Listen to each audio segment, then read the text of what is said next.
For today's ganap nga sa life, mga langga, ayan, good morning. Andito pala kami mga langga sa bahay ni Darwin. Ang ganda talaga ng view dito sa umaga. Ang aga nga namin magbanding ng aking apo sa pamangkin, mga langga. Parang hindi siya masaya mga langga na nakita ako o hawak ko siya.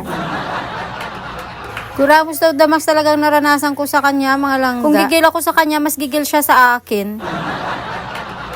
Umapdi na nga yung mukha ko kasi marami na yatang sugat sa kanyang kuko. Lahat na nga ginawa ko mga langga, parang umiti lang siya at parang maging masaya siya na ako ang may hawak sa kanya. Pero ang sama pa rin talaga ng tingin niya sa akin. Pero gusto niya talaga ako kanina, kaya nga lang nanggigil ako sa kanya, kaya naiinis na siya.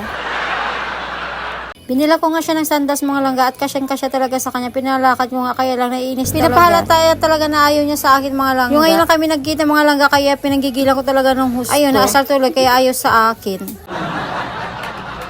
Ayan, lumabas pala si Haring Araw. Ang ganda talaga mga langga ng taon namin dito sa bundok o dito sa probinsya. At ito nga patapos na sila sa kanilang decoration. Aryan Queen, first birthday and christening. Ang babae talaga ng mga best friend ng aking pamangkin dahil tinulungan siya sa pag-ayos ng decoration. Ayan, totaling lumabas na si Haring Araw. Ang ganda ng tanawin. Tingnan nyo naman mga langga. Overlooking po talaga dito ang tanawin. Ang sarap talaga dito mamuhay sa probinsya mga langga. Stress-free. Maliban sa stress-free mga langga, ayan, ang ganda ng simoy ng hangin. At syempre, ng tanawin sa umaga. Kaya nga ito nga, nag-iyaw o nagsugba yung aking kuya. Kaya kumain na kami ng kanin mga langga para almusal. Kanami din sa pangabuhi sa probinsya mga langga. Wala kagidya problema. Biska walang kwarta.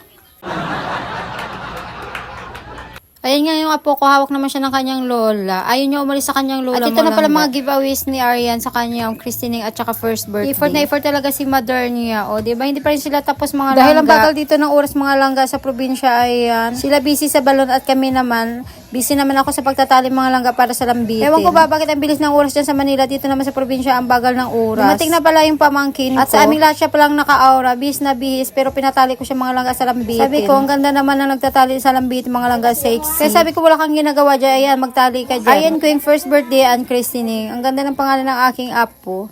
At ito nga, tapos na sila mga langga sa pag-aayos. At kami ay mag-aayos na rin papuntang simbahan. See you in the next video mga langga. Bye!